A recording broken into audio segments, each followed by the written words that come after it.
যে কোনো কিছু জানার নাম, যে কোনো কিছু বুঝার নাম শিক্ষা। আমাদের এ মনে করা ঠিক নয়, কারণ বিভিন্ন জায়গায় আমরা লেখা দেখি শিক্ষা জাতির মেরুদণ্ড। কথাটি 100% সঠিক। আমাদের মেরুদণ্ডের হাড় না থাকলে আমরা যেভাবে সোজা হয়ে বসতে পারবো না, দাঁড়াতে পারবো না, শিক্ষা না থাকলেও জাতি সোজা হয়ে দাঁড়াতে পারবে না। যে জাতি থেকে শিক্ষা বিদায় নেয় ও জাতির অস্তিত্ব বিলীন হয়ে যায়। এবার একটু বোঝার চেষ্টা করি। যে কোনো কিছু জানার নাম এবং যে কোনো কিছু বোঝার নাম যদি শিক্ষা হয়, চোর চুরির আগে জেনে নেয় কিভাবে আরেকজনের মাল নিয়ে পালাতে পারবো, আমি ধরা পড়ব না। বোমাবাজ বোমাবাজের আগে ট্রেনিং দিয়ে নেয় কিভাবে বোমা ফুটালে আরেকজনকে খুন করতে পারবো, আমি ধরা পড়ব না। পকেট মারার পূর্বে জেনে নেয় কিভাবে আরেকজনের পকেট থেকে টাকা বের করা যায়, আমি ধরা পড়ব না। যে কোনো কিছু জানার নাম যদি শিক্ষা হয়, আর শিক্ষা জাতির মেরুদণ্ড, তাহলে চুরি শিক্ষা, ডাকাতি শিক্ষা, বোমাবাজি শিক্ষা, সন্ত্রাসী শিক্ষা, পকেট মার শিক্ষা, এগুলোকে জাতির মেরুদণ্ড আছে, মেরুদণ্ড ভেঙে দেয়। তাহলে বোঝা গেছে যে কোনো কিছু জানার নাম, বোঝার নাম শিক্ষা নয়।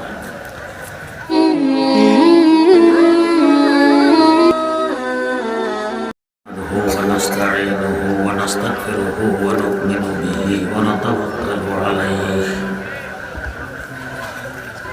ونعوذ بالله من شرور أنفسنا ومن سيئات أعمالنا من يهده الله فلا مضل له ومن يضلله فلا هادي له ونشهد أن لا إله إلا الله وحده لا شريك له ونشهد أن سيدنا ونبينا ومولانا محمدا عبده ورسوله أرسله بالحق بشيرا ونذيرا وداعيا إلى الله بإذنه وسراجا منيرا صلى الله تعالى عليه وعلى آله وأصحابه وسلم تسليما كثيرا كثيرا. أما بعد فأعوذ بالله من الشيطان الرجيم. بسم الله الرحمن الرحيم. والذين أوتوا العلم درجات.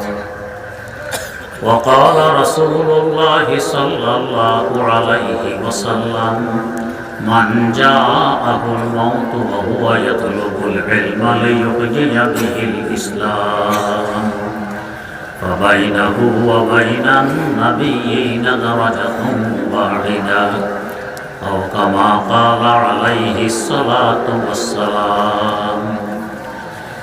اللهم صل على سيدنا محمد وعلى آل سيدنا محمد كما صليت على سيدنا إبراهيم وعلى آل سيدنا إبراهيم إنك حميد مجيد.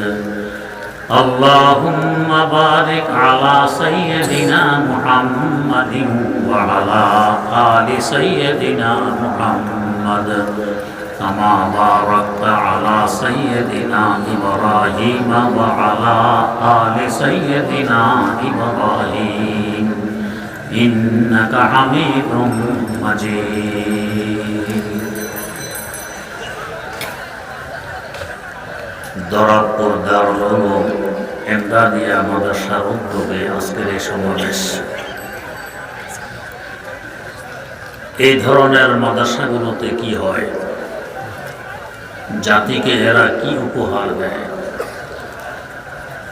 এই সম্পর্কে দু চারটি কথা সামনে তুলে ধরার লক্ষ্যে একটি আয়াতে কারিমা তেলাওয়াত করা হয়েছে ও একটি হাদিস শরীফ পাঠ করা হয়েছে। তেলাওয়াতকৃত আয়াতে আল্লাহ রাব্বুল আলামিন বলেন, যাদেরকে ইলম দেয়া হয়েছে এদের মর্যাদা অনেক বেশি। ইলম আরবি শব্দ, বাংলায় আমরা এর অনুবাদ করে থাকি শিক্ষা শব্দ দিয়ে। এর পাশাপাশি আমরা মনে করি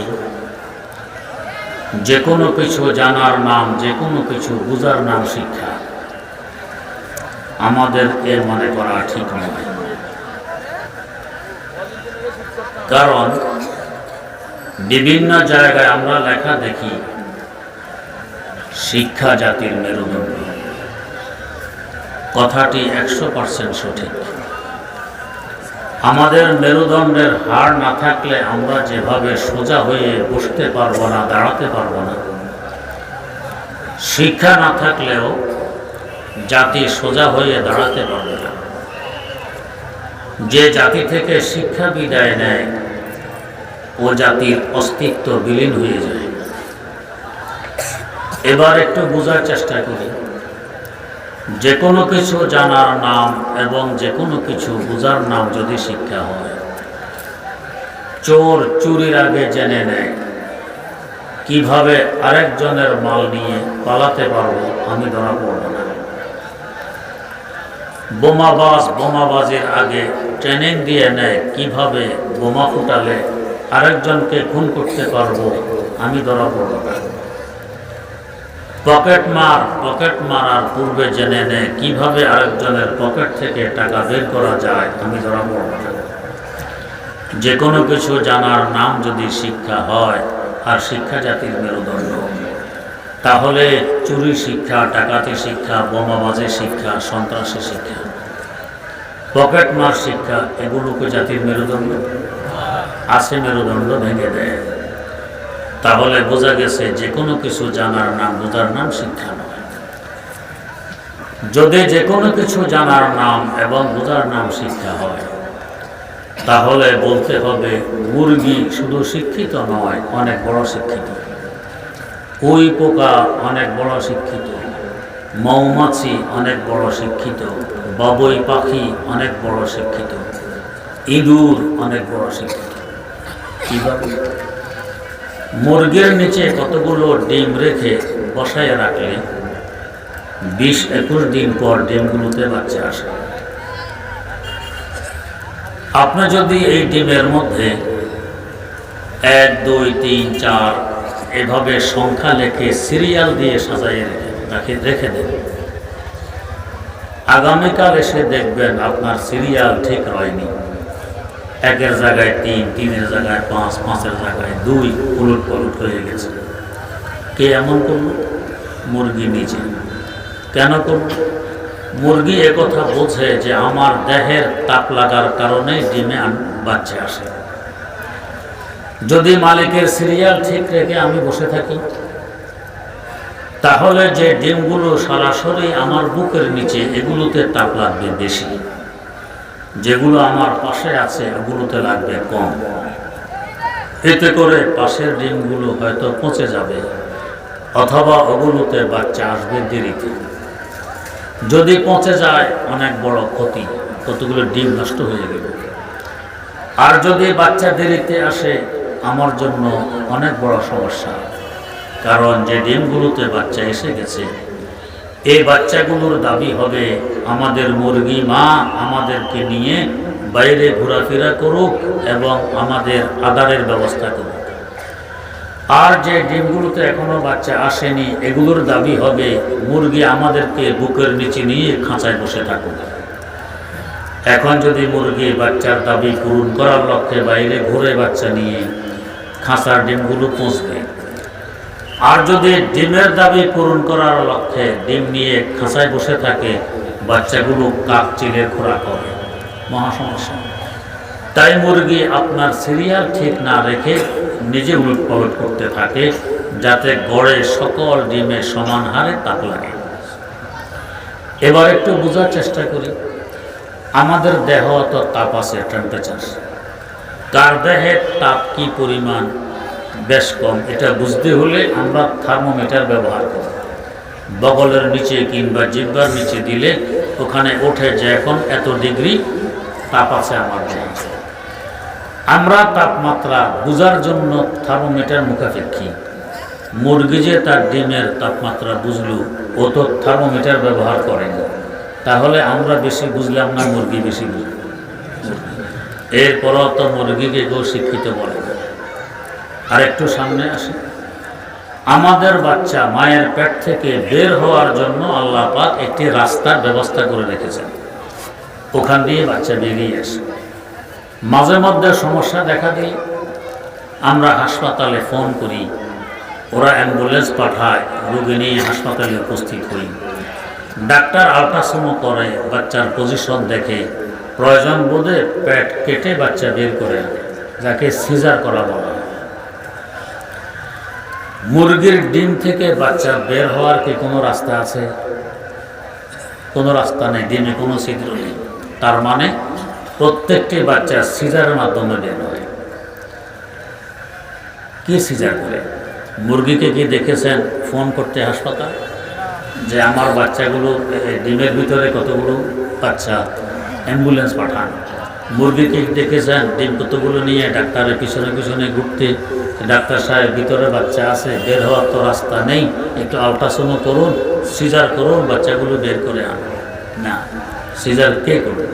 বাচ্চা মুরগি নিজে করবে।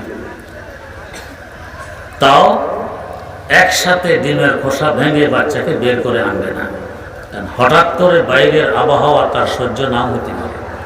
প্রথমে একটি ছিদ্র করবে ডিমে, এই ছিদ্রটিও যেখানে সেখানে করবে না, ঠিক যেখানে বাচ্চার ঠোঁট সেখানে করবে ছিদ্র। এমন কখনো হয় না যে ছিদ্র করার পরে দেখা গেল বাচ্চার ঠ্যাং এখানে, ছিদ্র করার পর দেখা গেল বাচ্চার লেজ এখানে, এমন হবে না। যেখানে ঠোঁট ওখানে ছিদ্র, কারণ এখান দিয়ে সে শ্বাস নিঃশ্বাস গ্রহণ করবে আর ত্যাগ করবে, বাইরের আবহাওয়ার সাথে যাতে পরিচিত হতে পারে ওখানে সে ছিদ্র করে। তাহলে এবার বলুন, আমরা বেশি বুঝি না মুরগি বেশি বুঝি?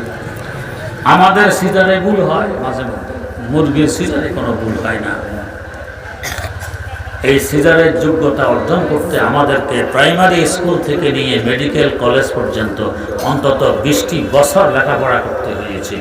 মুরগি কি 20 সেকেন্ডও মেডিকেল কলেজে লেখাপড়া করেছিল? আমরা মেশিনের মুখাপেক্ষী ছিলাম যে আল্ট্রাসাউন্ডের পরে আমরা বুঝবো বাচ্চার পজিশন কি, কোথায় কাটতে হবে, কি পরিমাণ কাটতে হবে। মুরগি তো মেশিনে ব্যবহার করলো না, তাহলে আমরা বেশি বুঝি না মুরগি বেশি বুঝি? এরপরও মুরগিকে কেউ শিক্ষিত বলে না। কেন বলে না? বোঝা গেছে এগুলো জানার নাম শিক্ষা নয়, তাই বলে না।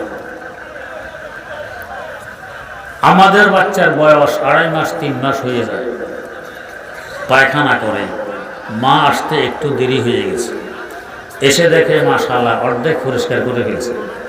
কে করে? বাচ্চা নিজে। কিভাবে করে? খেয়ে দিয়ে পরিষ্কার করতেছে।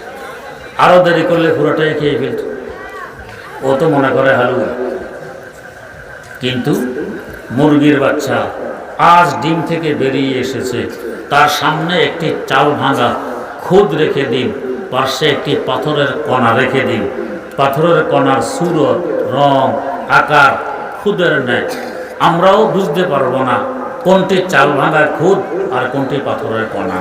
কিন্তু মুরগির একদিনের বাচ্চা সে বোঝে যে এটি চাল আমার খাবার, ওটি পাথরের কণা, খাওয়া যাবে।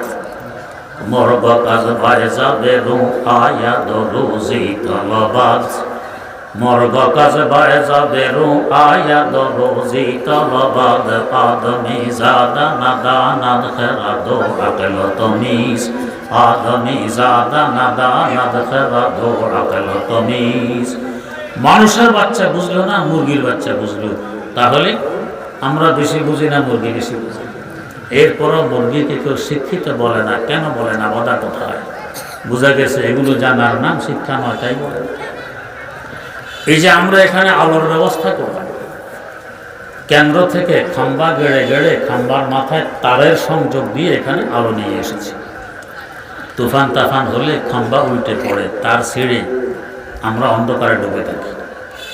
নাও যদি ছেড়ে লোডশেডিংয়ের আতঙ্ক তো থাকেই। বাবুই পাখি তাল গাছের আগায় তার বড় বাড়ি, রাতের অন্ধকারে তাকাইয়ে দেখবেন তার বাসার দুয়ারে বাতি জ্বলতেছে। কিভাবে জ্বলে, কিভাবে ব্যবস্থা করলো আলো। দিনের বেলায় জোনা পোকার কল্লা টিপে টিপে বাসার সামনে নিয়ে স্তূপ দিয়ে রাখে। রাতের অন্ধকার যতই বাড়তে থাকে আলো ততই বাড়তে থাকে। খাম্বা উল্টে পড়ার ভয় নেই, লোডশেডিং এর আতঙ্ক নেই, রাত ভর সে আলো ব্যবহার করতেছে। আমরা বেশি বুঝি না, বাবুই পাখি বেশি বুঝি। তাল গাছের পাতার আগার সাথে যদি কিছু আপনি বেঁধে রেখে দিতে চান, যত কোষেই বাঁধেন না কেন সম্ভব হবে, পড়ে যাবে। কিন্তু বাবুই পাখি যে তার গড়বাড়ি তাল গাছের পাতার আগার সাথে ঝুলে এলো, তুফানে পিটতে পিটতে গাছের ডাল ভেঙে ফেলে দিল, তার বাসা ফিরতে পারবে। তাহলে আমরা বেশি বুঝি না বাবুই পাখি। এরপরও তো বাবুই পাখিকে কেউ শিক্ষিত বলে না। কেন বলে না? বোঝা গেছে এগুলো জানার নাম শিক্ষা নয়, তাই বলে। আমরা ওষুধ তৈরি করি, ওষুধ যাতে নষ্ট না হয় স্পিরিট ব্যবহার করি, অ্যালকোহল ব্যবহার করি। এরপরও ওষুধের গায়ে একটি ডেট লেখা থাকে, ডেটের ভিতরে ভিতরে ব্যবহারযোগ্য। ডেট ওভার হয়ে গেলে এই ওষুধ আর ব্যবহার করা যাবে না, অ্যাকশনের পরিবর্তে রিঅ্যাকশন হতে পারে। আমাদের ওষুধ এক রোগের কাজ করে। খুব কম ওষুধ আছে 2-4 রোগের কাজ করে। কারো যদি পেট নষ্ট হয় আর সে নাপা ট্যাবলেট খায়, পেট ভালো হবে? হবে না। গায়ে প্রচণ্ড জ্বর, সে এখন অ্যামোটিল ক্যাপসুল খাচ্ছে, এতে কি জ্বর ভালো হবে? হবে না। এক ওষুধ এক রোগের চিকিৎসা। খুব কম ওষুধ আছে 2-4 রোগের চিকিৎসা। মৌমাছি যে ওষুধ তৈরি করলো, যাকে মধু বলা হয়, আমার আল্লাহ তার ওষুধের প্রশংসা নিজে করেছেন কোরআনে কারীমে। আল্লাহ বলেন, ওয়া আওহা রাব্বুকা ইলান নাহলি আন ইত্তাখিযি মিনাল জিবালি বুয়ুতা ওয়া মিনাশ শাজারি ওয়া মিম্মা ইয়ারদিসুন সুম্মা কুলি মিন কুল্লি সামারাতি ফাসলুকি সুবুলা রাব্বিকি যুলুলা ইয়াখরুজু মিন বুতুনিহা শারাবুম মুখতালিফুন আলবানুহু ফীহি শিফাউল লিন্নাস ইন্না ফী যালিকা লাআয়াতাল লিকাওমিন ইয়াতাফাক্কারুন। মদ ব্যতীত সকল রোগের চিকিৎসা মৌমাছির বানানো ঔষধ মধুর মধ্যে। এমনকি যে পাত্রে আপনি মধু সংরক্ষণ করবেন, ওই পাত্রে যদি কোনো প্রকারের অসুবিধা না থাকে, সমস্যা না থাকে, কিয়ামত পর্যন্ত মধু নষ্ট হবে না, বরং যত পুরাতন হবে উপকারিতা ততই বাড়তে থাকবে। আমাদের ওষুধে তো স্পিরিট ব্যবহার করতে হলো, অ্যালকোহল ব্যবহার করতে হলো, তারপরও একটি নির্ধারিত সময় আছে, এর বাইরে গেলে নষ্ট হয়ে যায়। মৌমাছি কি অ্যালকোহল ব্যবহার করেছে, তার ওষুধ কেন নষ্ট হয়ে গেল? তাহলে আমরা বেশি বুঝি না, মৌমাছি বেশি বুঝি। আমরা যদি একটি বস্তা ঝুলাইতে যাই, আমরা রশি ব্যবহার করি, এমনকি নাইলনের রশিও ব্যবহার করি। এরপরও মাঝে মধ্যে রশি ছিঁড়ে বস্তা পড়ে, মাঝে মধ্যে ইঁদুর রশি কেটে দেয় তো বস্তা পড়ে। মৌমাছি বস্তা ঝুলাইল গাছের ডালে, মৌচাক। সুন্দরবনে শুনেছি কোন কোন মৌচাকে 1 মণ পর্যন্ত মধু পাওয়া যায়। মৌচাকে ওজনও থাকে আধা মণ। 1.5 মণ ওজনের বস্তা গাছের ডালে ঝুলাইল, কোনো রশি তো সে ব্যবহার করেনি, তার বস্তা তো কখনো ছেড়ে পড়লো না, ইঁদুরও কেটে ফেলে দেওয়ার সাহস করলো না। তাহলে আমরা বেশি বুঝি না, মৌমাছি বেশি বুঝি। এরপরও তো মৌমাছিকে কেউ শিক্ষিত বলে না। কেন বলে না? বোঝা গেছে এগুলো বুঝার নাম, জানার নাম শিক্ষা নয়, তাই এদেরকে শিক্ষিত বলে না। 2 দেশে যখন যুদ্ধ আরম্ভ হয়, সৈন্যরা মাটির নিচে বাংকার খনন করে, চুপে চুপে সেখানে থেকে যুদ্ধ করে, শত্রু যাতে টের না পায়। এরপরও ভয় থাকে, যদি শত্রু টের পেয়ে গেল, মাটির নিচ দিয়ে একটি চোরা রাস্তা খনন করে রাখে দূর পর্যন্ত। শত্রু টের পেয়ে গেলে চোরা রাস্তা দিয়ে যাতে আমি বাঁধতে পারি। এই বাংকার খনন করতে ট্রেনিং দিতে হয়, তারপরে বাংকার খননের প্রশ্ন। আপনার আমার ইরি ক্ষেতের আইলে ইঁদুরও বাংকার খনন করে। ইঁদুর টের পেয়েছেন এখানে শত্রুর বাংকার আছে, আপনার ক্ষেতের ধানগুলো কেটে কেটে সে গুদামজাত করতেছে। আপনি গরম পানি ডালতেছেন, বালতির পর বালতি, হাতে একখানা দাও কিংবা লাঠি। যখন বাংকার গরম পানি দিয়ে ভর্তি হবে, শত্রু বেরিয়ে আসবে, অস্ত্র তো আমার হাতে আছেই, আক্রমণ করব, তাকে মেরে ফেলব। 5-7 বালতি পানি ডালার পর দেখতেছেন 10-12 হাত দূর দিয়ে ফুস করে সে ভেঙে গেল, শুধু লেজখানা দেখতে পাচ্ছেন, পুরো ইঁদুরটাও দেখতে পাননি। পানিগুলোও বরবাদ, সময়ও নষ্ট, শ্রমও গেল বেকার, শত্রু তো চলে গেল। এই যে সে বাংকার খনন করলো, ইঁদুরকে কি দেখেছেন যে ক্যান্টনমেন্টে গিয়ে আর্মি অফিসারদের পিছনে পিছনে ঘুরতে যে স্যার বাংকার আমাদেরও খনন করতে হয়, একটু ট্রেনিংটা দিয়ে দেয়? তাহলে আমরা বেশি বুঝি না, ইঁদুর বেশি বুঝে। এরপরও তো ইঁদুরকে কেউ শিক্ষিত বলে। আমরা বিল্ডিং বানাইলে রড ব্যবহার করি, সিমেন্ট ব্যবহার করি, পাথর ব্যবহার করি, বালি ব্যবহার করি, এরপরেও মাঝে মধ্যে আমাদের বিল্ডিং ধসে পড়ে।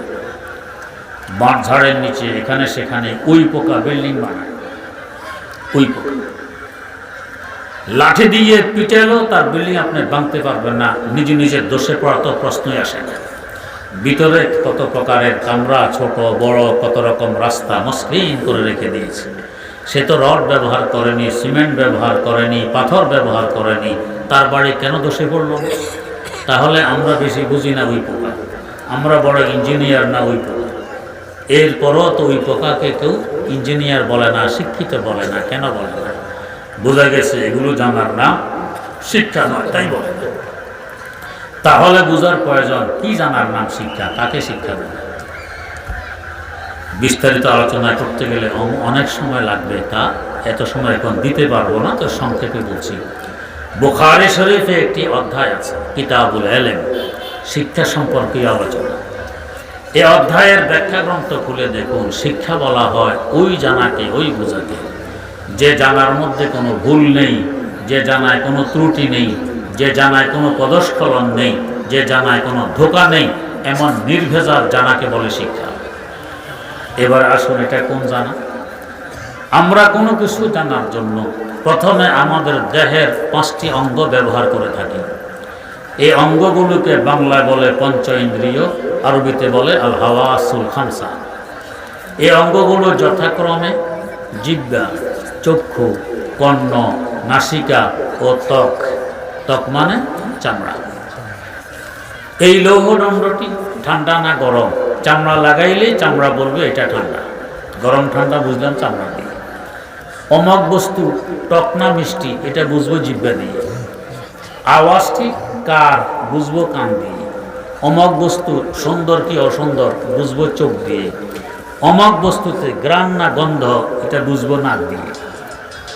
এই যে অঙ্গগুলো ব্যবহার করে আমরা বোঝার চেষ্টা করি, এই বুঝগুলো কি সবসময় ত্রুটিমুক্ত থাকে, ধোঁকামুক্ত থাকে? থাকে না। যেমন ধরুন, পৃথিবী নামক গ্রহে দাঁড়াইয়ে সূর্য নামক নক্ষত্রের দিকে তাকাইলে সূর্যকে কত বড় দেখায়? সূর্যের দৈর্ঘ্য প্রস্থ 1 ফিট বাই 1 ফিট। আসলে কি সূর্য 1 ফিট বাই 1 ফিটে ভাতের প্লেটের নেই? বিজ্ঞানীরা বলেন আমাদের 20 কোটি বর্গ মাইল আয়তনের পৃথিবী থেকে সূর্যটি 13 লক্ষ গুণ বড়। এমন বিরাট বিশাল সূর্যকে চোখ বলতেছে 1 ফিট বাই 1 ফিট তার দৈর্ঘ্য প্রস্থ। আপনি গাড়িতে উঠলে গাড়ি যখন আপনাকে নিয়ে ফুল স্পিডে সামনে চলে, এ সময় জানলা দিয়ে দুই দিকে তাকাইলে কেমন দেখা যায়? ঘর বাড়ি গাছগাছালি দ্রুত গতিতে পিছনের দিকে দৌড়তেছে, চোখ বলে। এটা সত্য না অসত্য? অসত্য। বোঝা গেল চোখের মাধ্যমে যা বুঝবো জানবো, এটা কি নয়? শিক্ষা নয়, যেহেতু ধোঁকামুক্ত নয়। আসুন কানের কাছে, এক ব্যক্তি বলতেছে তুফান আসতেছে। কিভাবে বুঝলি? শোঁ শোঁ আওয়াজ শোনা যায়। আরেকজন বলে কই তুফান, কোনো শোঁ শোঁ আওয়াজ তো নেই। দুজনের একজনের কান তো মিথ্যা বলবে। হয়তো এর কানে সমস্যা, এমনি শোঁ শোঁ করে, হে মনে করে তুফান আসে। অথবা ও বধির, আসলে তুফান আসতেছে, শোঁ শোঁ আওয়াজ শোনা যায়, ও শুনতেছে। তো দুজনের একজনের কান তো মিথ্যা বলল। অতএব কানের মাধ্যমে যা বুঝবো জানবো, এটাও শিক্ষা নয়, যেহেতু ত্রুটিমুক্ত নয়, ধোঁকামুক্ত নয়। আসুন জিহ্বার কাছে, এক টুকরা গুড় ভেঙে 2 টুকরা করলাম, একজনের মুখে দিলাম, মাশাআল্লাহ বড় মিষ্টি। আর একজনের মুখে দিলাম, থো থো তিতা। একই মিষ্টি, একজন বলে মিষ্টি, আরেকজন বলে তিতা। দুজনের একজন তো মিথ্যা বলতেছে। হয়তো ওর জ্বর উঠছে, যার কারণে মিষ্টি গুঁড়ো তিতা লাগে। অতএব জিহ্বার মাধ্যমে যা বুঝবো জানবো তা শিক্ষা নয়, যেহেতু ত্রুটিমুক্ত নয়। মিষ্টি গুড় তিতা বলে। আসুন নাকের কাছে। একজনের নাকের সামনে গোলাপ ফুল ধরলাম, মাশাআল্লাহ বড় মিষ্টি গ্রাম। আরেকজনের নাকের সামনে নিলাম, গ্রাম বন্ধ কিছুই নেই। হতে পারে তার নাকের সর্দি উপলব্ধি করার যোগ্যতা না হারিয়ে ফেলেছে, তাই বলে গ্রাম বন্ধ কিছু নেই। দুজনের একজনের নাক তো মিথ্যা বলবে। অতএব নাকের মাধ্যমে যা বুঝবো জানবো এটাও শিক্ষা নয়, যেহেতু ত্রুটিমুক্ত নয়। আসুন চামড়ার কাছে। এক কামরায় দুজন মানুষ। একজন বলছে ভাই ফ্যান ছেড়ে দাও গরম লাগছে, আরেকজন বলে কম্বল দাও শীত লাগছে। এক কামরার ভিতরে গরম ঠান্ডা একত্রিত হওয়া তো সম্ভব নয়। যে কোনো একজনের চামড়া তো মিথ্যা বলতেছে।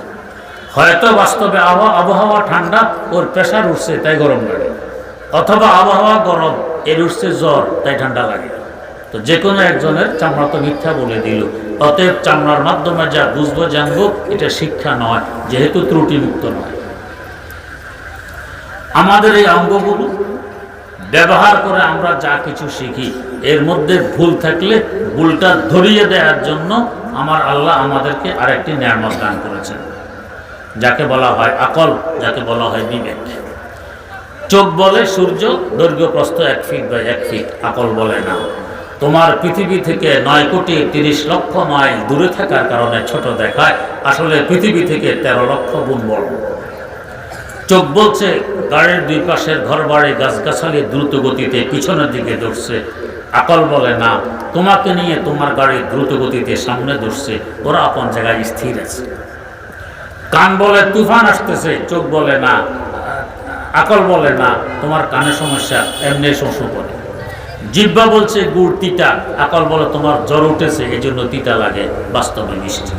চামড়া বলে আবহাওয়া ঠান্ডা, আকল বলে তোমার জ্বর উঠেছে তাই ঠান্ডা লাগে। নাক বলে গ্রাম বন্ধ কিছু নেই, আকল বলে তোমার সর্দি এই জন্য উপলব্ধি হয় না। এদের ভুলগুলো আকল ধরিয়ে দেয়। কিন্তু আকল যে ভুল করবে না তার কোনো গ্যারান্টি আছে?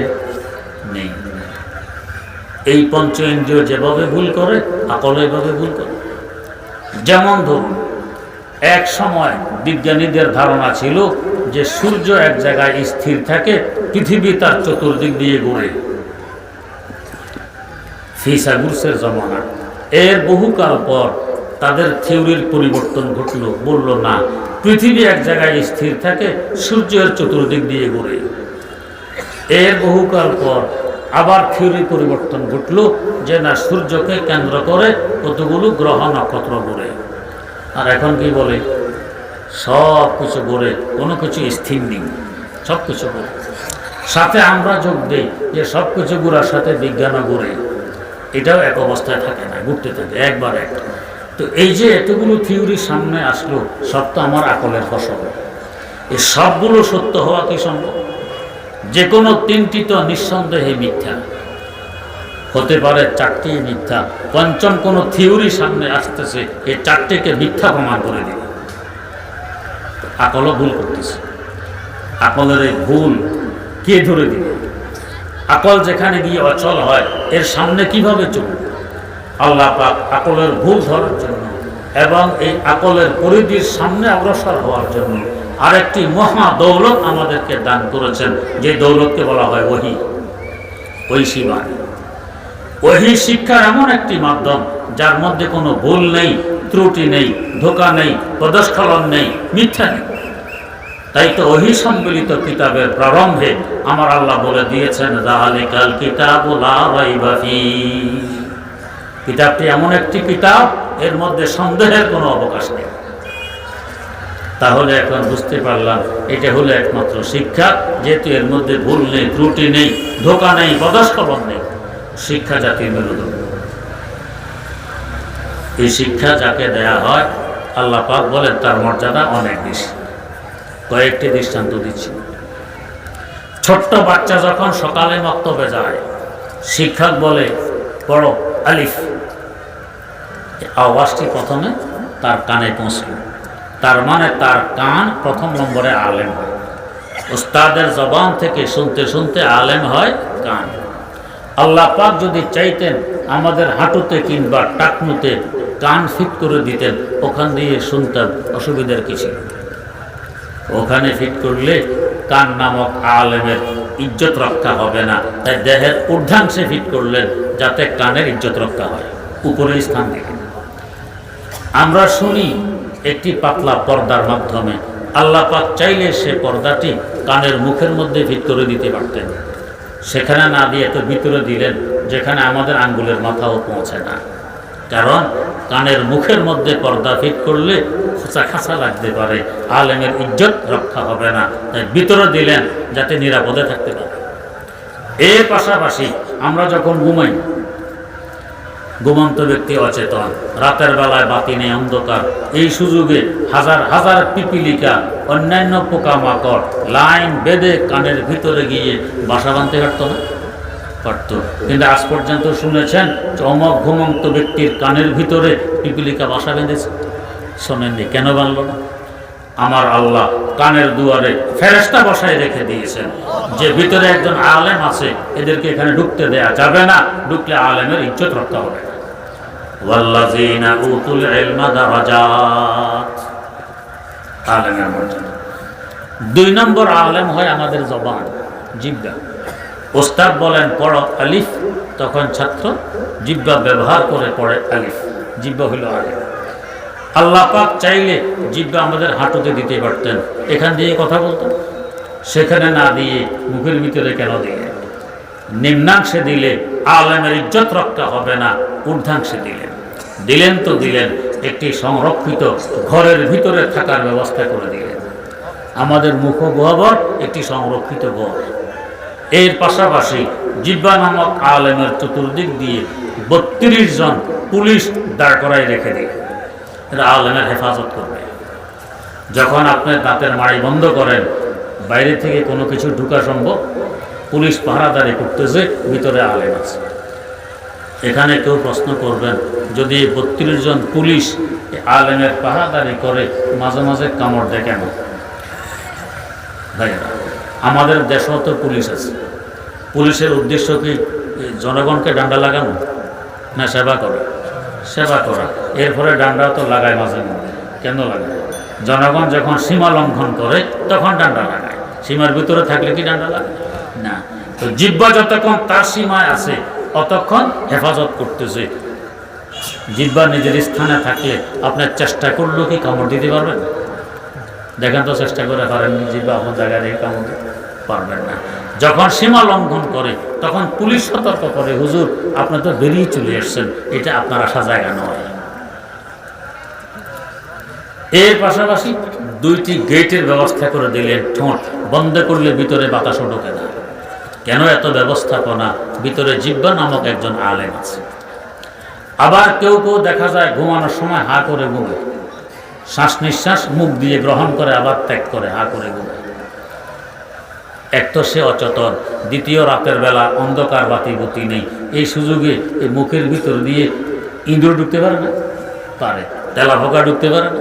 টিকটিকি ঢুকতে পারে না? কিন্তু আজ পর্যন্ত শুনেছেন যে অমক ঘুমন্ত ব্যক্তির মুখ দিয়ে ইঁদুর ঢুকে গেছে, এখন লেজের মাথা দেখা যায় লেজ নাড়তেছে, বা টিকটিকি ঢুকে গেছে, তেলাপোকা ঢুকে গেছে? শোনেন নাই। কেন ঢুকল না? আমার আল্লাহ দুয়ারের মধ্যে ফেরেশতা বসায় রেখে দিয়েছেন যে ভিতরে জিহ্বা নামক আলেম আছে, এদেরকে ঢুকতে দেয়া যাবে না। আলেমের হেফাজত। 3 নম্বর আলেম হয় আমাদের চোখ। ওস্তাদ থেকে শুনলাম, জবান ব্যবহার করে পড়লাম, এখন চোখ দিয়ে দেখে দেখে পড়তেছি। চোখ আমাদের আলেম। আল্লাহ পাক চাইলে চোখ আমাদের হাঁটুতে দিতে পারতেন, ওখান দিয়ে দেখে দেখে হাঁটতেন। সেখানে না দিয়ে কেন উপরে দিলেন? দেহের নিম্নাংশে দিলে আলেমের ইজ্জত রক্ষা হবে না, ঊর্ধ্বাংশে দিলেন আলেমের ইজ্জত রক্ষা। হেফাজতের জন্য চোখের পাতা সৃষ্টি করে দিলেন, বন্ধ করলে বাতাসও ঢোকে না। কিন্তু যদি পাতা বন্ধই করে রেখে দেই, আমি দেখব কিভাবে, হাঁটবো কিভাবে, পড়বো কিভাবে? খুলতে হবে। এই সুযোগে যদি চোখের শত্রু ধুলাবালি ময়লা ঢুকে পড়ে, আমার আল্লাহ চোখের পাতার 2 পাশে পাপড়ি ফিট করে রেখে দিলেন, পাপড়ির মাথাগুলো উপরের দিকে বাঁকা, সহজে যাতে কোনো ময়লা ভিতরে ঢুকতে না পারে। ওয়াল্লাযীনা উতুল ইলমা দারাজাত, আলেমের মর্যাদা। কান বলেন, জিহ্বা বলেন, চোখ বলেন, এরা বসবাস করে আমাদের চেহারায়। তার মানে আমাদের চেহারা হলো ওলামা বাজার, আলেমদের বস্তি, যার দরুন চেহারার দাম বেড়ে গেছে। আলেমের উসিলায় আলেমের বস্তির দাম বেড়ে যায়, আলেমের এলাকার দাম বেড়ে যায়, চেহারার দাম বেড়ে গেছে। চেহারা আঘাত করা হারাম। কোন ওস্তাদ ছাত্রের চেহারা আঘাত করতে পারবে না, করলে কবিরা গুনাহ হবে। স্বামী তার স্ত্রীর চেহারা আঘাত করতে পারবে না, করলে হারাম হবে। এমনকি পিতা মাতা আপন সন্তান সন্ততির চেহারায় আঘাত করতে পারবে না, করলে কবিরা গুনাহ হবে। কেন?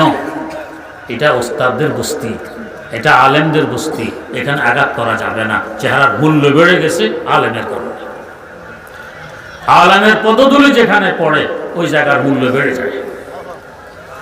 আমার ওস্তাদ মুহতারাম, আমার প্রথম পীর কায়েদে মিল্লাত হযরত মাওলানা মুহাম্মদুল্লাহ হাফিজি হুজুর রাহিমাহুল্লাহ, তাকে নিয়ে যাওয়া হচ্ছে ঢাকা দোহার থানা শিলাকোঠা এমদাদুল উলুম মাদ্রাসায় ওয়াজ মাহফিল। মোহতামেম সাহেব আমাকে শুনাইয়েছেন, তিনি এখনো জীবিত আছেন। বললেন যে আমি হুজুরকে নিয়ে আসতেছিলাম, সুদিনকাল শুকনো খালের তলা দিয়ে হাঁটাই আনতেছি। এক জায়গায় এসে হুজুর বললেন এখানে নামাজ পড়ে নি। খালের তলায় হুজুর নামাজ পড়লেন। তো 2-4 দিন পর দেখি এলাকার লোকেরা মাটি দিয়ে খালটি ভরাট করে ফেলতেছে। কি ব্যাপার, খাল ভরাট করো? আমরা সিদ্ধান্ত নিয়েছি এখানে আমরা মসজিদ দিব। আল্লাহর এক ওলির কপাল পড়েছে খালের তলায়, সে কপালের ইজ্জত রক্ষার্থে আল্লাহ খালের তলাকে মসজিদে রূপান্তরিত করে দিবে। এখন আল্লাহর বান্দাদের কপালে এখানে পড়বে, গুনাহ সংগঠিত হবে না। ওয়াল্লাযিনা উতুল ইলমা দারাজাত, আলেমের কদম যেখানে পড়ে, পদধূলি যেখানে পড়ে, সিজদা যেখানে সংগঠিত হয়, চোখের পানি যেখানে পড়ে, ওই জায়গার দাম বেড়ে যায়। এই যে মাদ্রাসাগুলো, এই মাদ্রাসাগুলো আলেমদের বস্তি। এখানে আলেমরা থাকেন, দেশ বিদেশ থেকে বহু আলেম এখানে আসেন, তাদের পদধূলি পড়ে, চোখের পানি পড়ে, সিজদা সংগঠিত হয়। এই মাদ্রাসাগুলোর দাম বেড়ে গেছে। দামি বস্তুর সাথে যোগাযোগ রাখলে দাম বাড়ে, মাদ্রাসার সাথে আমি যোগাযোগ রাখলে আমারও দাম বাড়বে। যাই হোক, এই কান বলেন, জিহ্বা বলেন, চোখ বলেন, নিয়ন্ত্রণ করে আমাদের ব্রেন। তাই ব্রেন হলো ওস্তাদুল ওলামা, আলেমদেরও ওস্তাদ। তাই ব্রেনকে স্থান দিলেন সকলের উপরে, মাথার ভিতরে দিলেন তো দিলেন। হেফাজত কি করি না? মগজের উপরে পাতলা একটি আবরণ থাকে, এর উপরে হাড়ের ওয়াল, তার উপরে চামড়ার বেড়া, এর উপরে চুলের চাল। সহজে কিছু ব্রেনে ঢুকতে পারবে? এত হেফাজত কেন? তো সে আলেমদের ওস্তাদ, তার হেফাজত আরো বেশি করতে হবে। কোনো দুয়ার জানালা নেই যে ভিতরে কোনো শত্রু ঢুকবে। আবার এই ব্রেনকে নিয়ন্ত্রণ করে আমাদের কলব, আমাদের হার্ট। তাই হার্ট হলো ওস্তাদুল আসাতেজা, ওস্তাদেরও ওস্তাদ। আল্লাহ পাক কলবকে রাখলেন কোথায়? সিনার ভিতরে। সিনাকে আরবিতে বলে সদর। সদর মানে প্রেসিডেন্ট। প্রেসিডেন্ট থাকে রাজধানীতে, আর রাজধানী থাকে দেশের মধ্যখানে। আমাদের সিনা আমাদের দেহের মধ্যখানে। পায়ের গোড়া দিয়ে যদি কেটে ফেলে দেন, চিকিৎসা করলে আপনি বাঁচবেন, মরবেন না। মূল অংশ হলো কোমর থেকে মাথা পর্যন্ত, এটার মধ্যখানে হলো সিনা, এটা রাজধানী। এর ভিতরে আল্লাহ পাক কলবকে ফিট করে রেখে দিয়েছেন। তা হেফাজত কি করি না? গরু ছাগল জবাই করলে দেখবেন যে কত পর্দার ভিতরে আল্লাহ পাক সংরক্ষণ করে কলবকে রেখে দিয়েছেন। সে ওস্তাদুল আসাতেজা, ওস্তাদেরও ওস্তাদ, এই জন্য তার হেফাজত এত বেশি। এখানে কেউ প্রশ্ন করবেন যে হুজুর, আসলে কি শিখার মূল কেন্দ্র ব্রেন নাকি আমাদের হার্ট আর কলব? আমরা তো দেখি ব্রেন, আমার আল্লাহ বলে না কলব। আল্লাহ বলেন লাহুম কুলুবুন লা ইয়াফকাহুনা বিহা, এদের কলব আছে, হার্ট আছে, কলব দিয়ে এরা বোঝে না, বোঝার চেষ্টাও করে না। বোঝা গেল বোঝার মূল কেন্দ্র হলো কলব। প্রশ্ন জাগতে পারে যে ইসলাম তো বাস্তবসম্মত একটি দিন, এই দিনের মধ্যে অবাস্তব কোনো কথা পাওয়া যাবে না। এই কথাটি মনে হয় যেন অবাস্তব। স্ট্রোক করলে মানুষের বুদ্ধি শুদ্ধি থাকে না, বোঝা গেছে বুদ্ধি তো ব্রেনে থাকে, কলবে না। একটি ঘটনার মাধ্যমে বোঝার চেষ্টা করে। আমাদের দেশে বর্তমান যাকে হাদিস বিষয়ে সবচেয়ে বড় আলেম মানা হয়, বাস্তবেও তিনি এই বিষয়ে সবচেয়ে বড় আলেম। তিনি জনাব মাওলানা আব্দুল মালেক সাহেব। আব্দুল মালেক সাহেব যখন ছোট, উনি নিজে আমাকে শুনিয়েছেন। আমার আব্বা আমাকে নিয়ে মাহফিলে গেছেন ওয়াজ শুনতে। মাহফিলের পিছন দিয়ে আমরা বসেছি। মাহফিলে বাঁশ গেড়ে বাসার আগায় হরন বাঁধা হয়। একটু পরে উনি ওনার আব্বাকে জিজ্ঞেস করতেছেন, আব্বা এই হুজুরকে বাঁশের আগা থেকে নামাবে কিভাবে? আব্বা ভ্রুক্ষেপ করতেছেন না। একটু পরে আবারও এই প্রশ্ন, আব্বা হুজুরকে বাঁশের আগা থেকে নামাবে কিভাবে? একটু পরে আবারও এই প্রশ্ন। এবার আব্বা বললেন, কেন বাঁশের আগা থেকে নামাইতো? হুজুর যে বাঁশের আগায় বসে বসে ওয়াজ করতেছেন, নামাবে কিভাবে? আসলে হুজুর বাঁশের আগায় না স্টেজে। উনি কেন বাঁশের আগায় বুঝতেছেন? আওয়াজ তো ওখান দিয়ে বেরিয়ে আসতেছে, হরণ। উনি যেহেতু ছোট্ট মানুষ, এখনো অতটুকু বুঝবুদ্ধি হয়নি, তাই উনি ভাবতেছেন হুজুর এখানে বাসার আগায় বসে বসে ওয়াজ করতেছেন। বাস্তবে হুজুর স্টেজ। এবারে আসুন, যাদের বুদ্ধি শুদ্ধি কম, গভীর বিদ্যা নেই, এরা মনে করে ব্রেন হলো আমাদের বুদ্ধির মূল কেন্দ্র, যেহেতু এখান থেকে প্রকাশ পায়। আর যাদের গভীর এলেম আছে, বিদ্যা আছে, এরা বোঝে মূল হলো আমাদের কলব, আর হাট হলো হরনের ন্যায়, ওখান থেকে সাপ্লাই হয় ব্রেন দিয়ে। বাস্তব হলো হাট।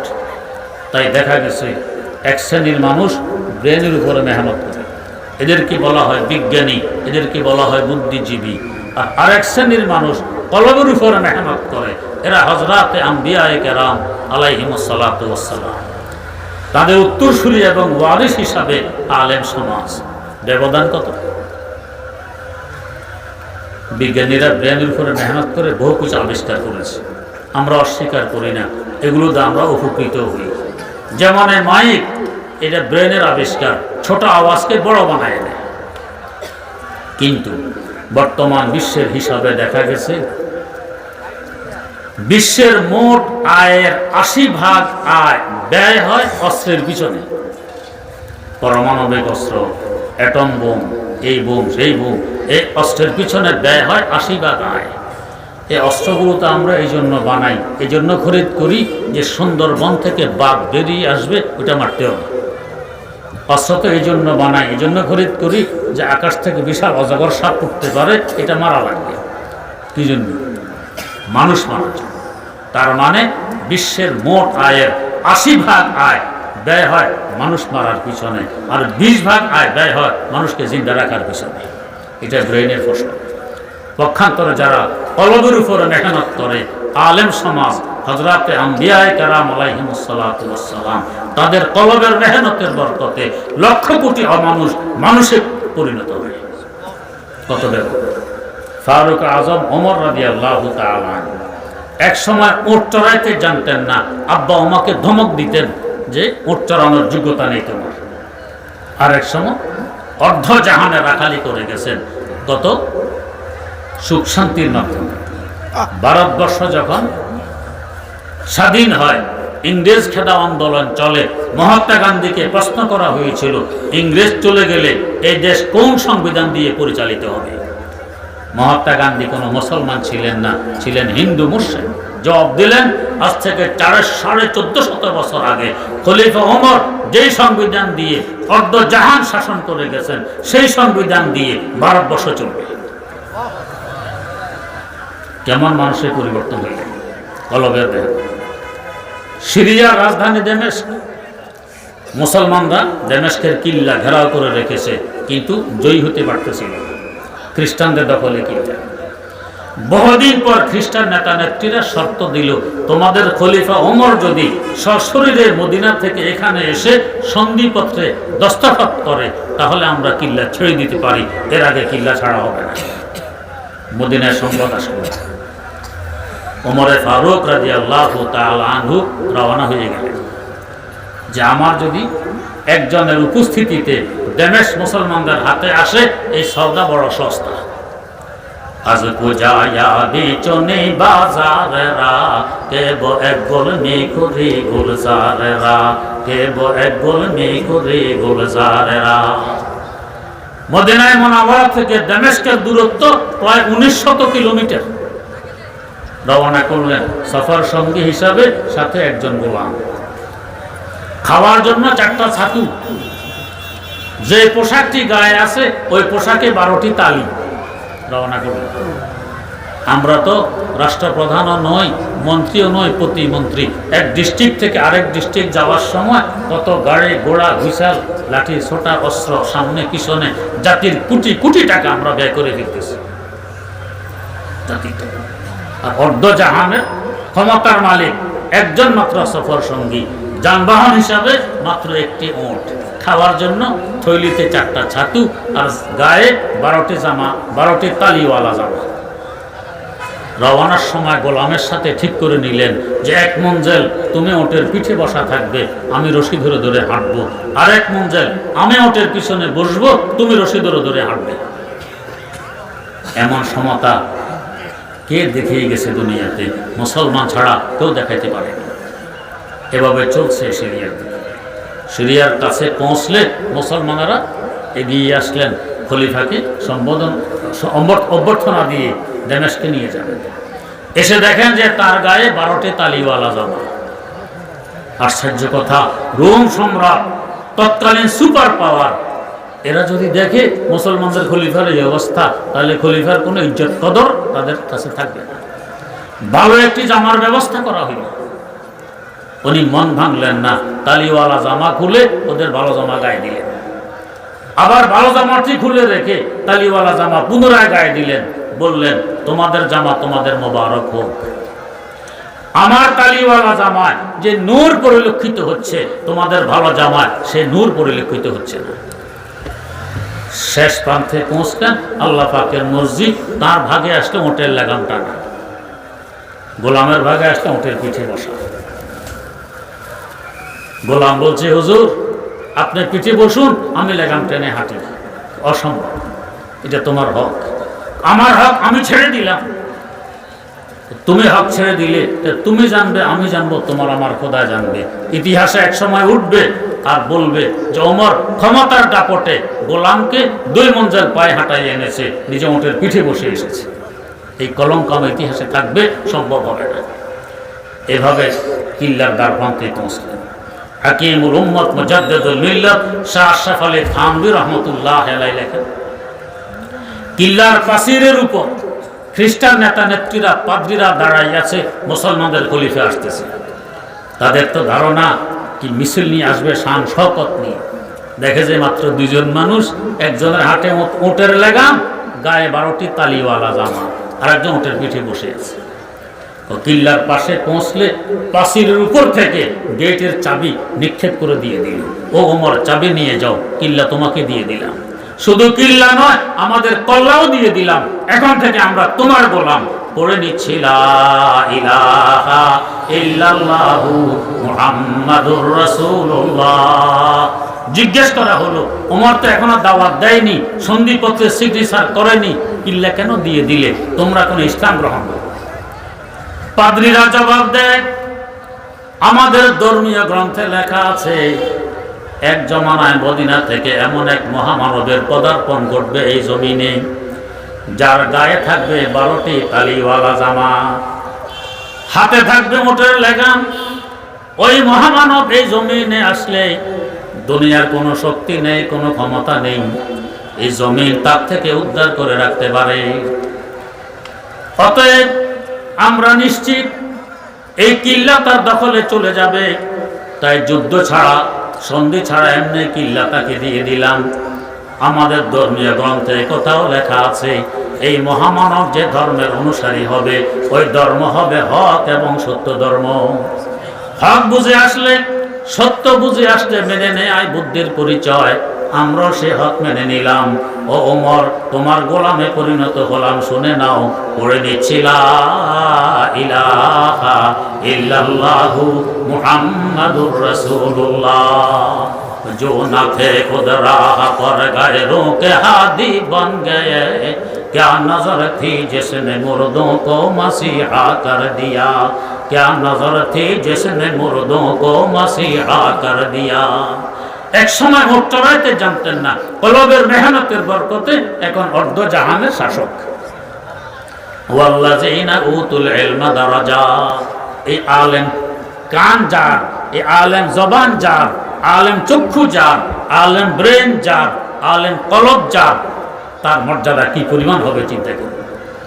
ওয়াল্লাযীনা উতুল ইলমা দারাজাত, যাদেরকে ইলম দেয়া হয়েছে তাদের মর্যাদা অনেক বেশি। আল্লাহ রাব্বুল আলামিন আমাদেরকে সহি বোঝার তৌফিক দান করুন। সুবহানাল্লাহি ওয়া বিহামদি, সুবহানাকাল্লাহুম্মা ওয়া বিহামদিক, আশহাদু আল্লা ইলাহা ইল্লা আনতা, আস্তাগফিরুকা ওয়া আতুবু ইলাইক।